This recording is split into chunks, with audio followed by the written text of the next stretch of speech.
go together. I don't even know I need you to check a light at the end of my letter. Writing and checking maybe is not an option. Pick a color. Blue, B-L-U-E. I love you like the 90s. Back when love was live on the CGIF on Friday nights. I want to love you like that. Maybe the Kelly to my Zach, the Laura to my Virgo, the Gina to my Mark, the Topanga to my Corey.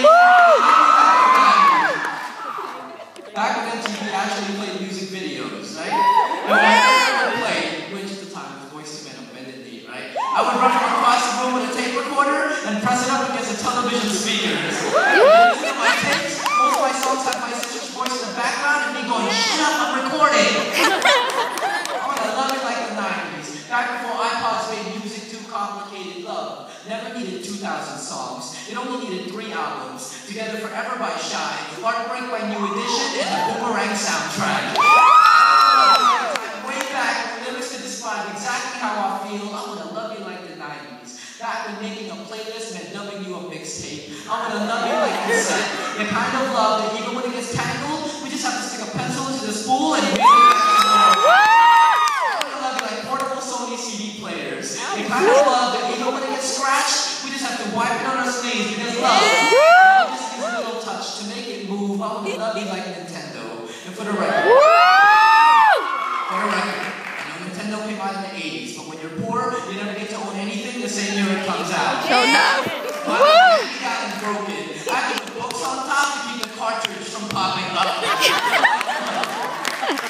Like love. Sometimes you see a little pressure to make it work. Love has never been anything more than a collection of memories. It's always been full of possibilities since the future that lay before us. So I want to love you like the 90s, never wanting to leave it behind, never wanting to grow up. When I say freedom, you say live. Freedom. Freedom. When I say people, you say love. People. Love. People. Love. When I say struggle, you say fight. Struggle. Fight. Struggle. Fight. Alright, what's 1 plus 1? 2. What's the color of grass? 3. What are the 2 letters after A and B? CD. Well, now that y'all bring it up, I do have CDs. They're $10, and I'm selling them right outside when we get there.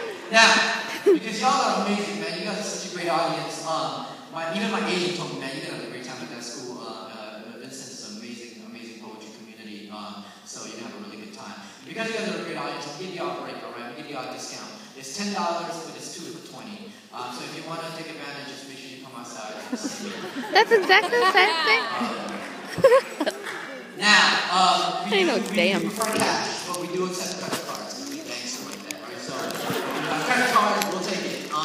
And even if you don't buy a CD from us, you can visit our website at asiaproject.com. From there, it'll lead you to iTunes where you can download it, or to CD Baby where you can actually get the copy. Or you can even go to our Facebook, our Twitter, our YouTube, all that stuff is on our website. I hope you guys go on Facebook and kind of like us, because we're trying to grow our numbers. And even if you don't do any of that, when you get outside, just come and talk to us. We'll be out there, and we have an email list that'll be out there, so give us your name and email, and we'll let you know when we're coming back into town. And we also have flyers so you can take our contact info.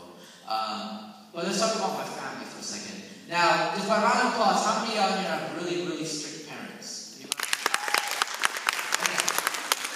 So since I can't see you, I just want you to shout it out to me, like, okay, when you're in trouble, and you're in the other room, and your parents have to call for you, and you know you're in trouble, how do they normally call for you? Middle name? Full name? Middle name? Okay, does anybody else have anything different? Yeah, what's yours?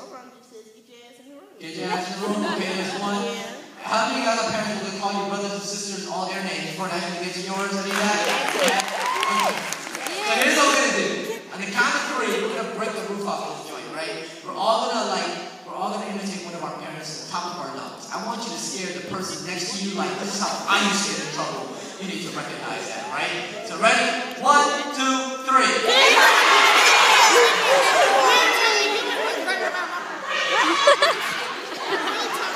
The funny part is there's still people talking. It's a whole sentence.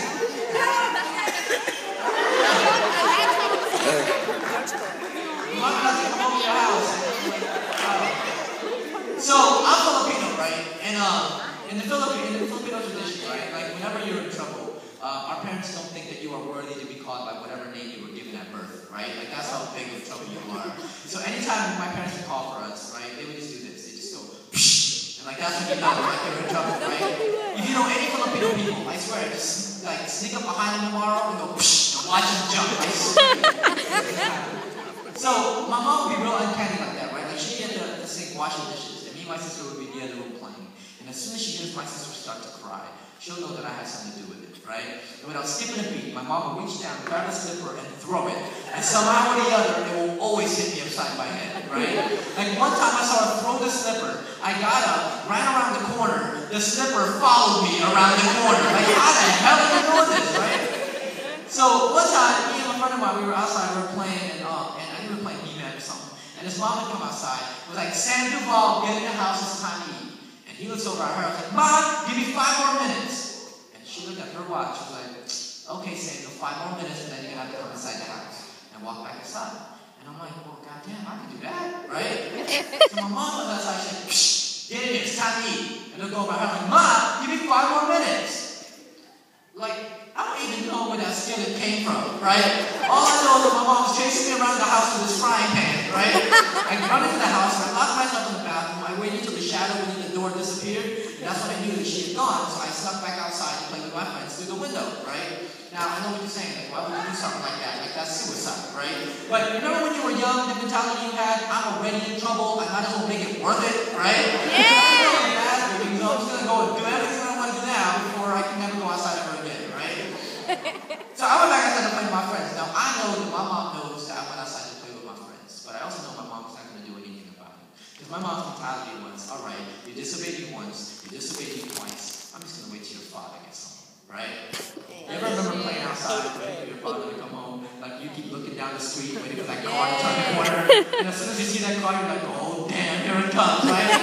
So here's my dad's car, pulled up into the driveway, I'm running up to my dad, I'm like, hey dad, what's going on? Listen, before you go inside the house, I just wanted to tell you something. I just want to tell you that I love you. That you are such an inspiration to me. Right? Because of you, I'm going to get to be the kind of man that you want me to be. Now, we have a bond. It's a father and son bond. It's stronger than anything that ever is. Now, somewhere in this world, in our lifetime, there are going to be people who are going to try to break that bond with lies and deceit. And I want you to know this when you go inside the house. Don't believe anything that you hear in there, because me and you, we're tech like that. And he's looking at me like, what the hell's wrong with you, right? And he goes inside the house, and sure enough, 5 minutes later, he's back outside. He's like, psh, get in here. I'm like, damn, I'm dead, right? Like, I knew it. So I bid my friends farewell, and after whatever earthly possessions I had left, and I went inside the house, and now my father's yelling at me, right? Don't you ever disobey your mother, and my dad will spank me, right? And when he spanks me, he'll say stuff like, I'm doing this because I love you, right? But I was a smart-ass kid, so I looked at my hand, I'm like, well, then I can't wait to grow up and love you back.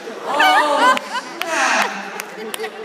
His hand reached up so high, smacked me across my face. You ever get hit so hard that no sound comes out? You kind of just get hit, and you just like shot, and then it just comes out like 5 seconds later.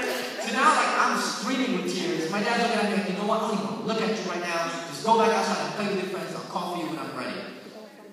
You ever try to go back outside and play with your friends, trying to pretend you haven't been crying, right? And you stand in the door, you're like, all right, man up, we're good.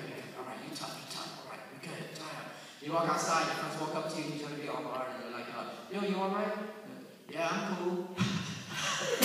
Y'all remember that? Remember music part of that? You come back like 5 seconds later, and then they try to talk to you like, you sure? Yeah, I'm good. I don't know what that is. You remember that? So, I used to look at my dad, right? I used to look at my dad, he's like this superhero. Like, this is a guy who was perfect. Like, would discipline me whenever I needed to be disciplined, would feed me whenever I needed to be fed, but also love me whenever I needed to be loved. So when I turned out when I was a teenager, my mom and dad started getting in these fights, and my mom, I remember being in church, I looked at my dad, and my dad was kneeling down next to me, and he was crying. And it was the first time I'd ever seen my father cry. And I realized at that moment that I've grown up to that age where now I'm finally seeing my parents as human beings and not just parents. Mm-hmm. Like you get to that age, right? And you start to realize, wow, our parents are just as screwed up as we are, right? They're not perfect, But this whole time, they were trying to be perfect for you, but really they weren't. They had their own flaws, and they had their own problems, and the things that they did from you. So I wrote this for my dad, just to kind of let him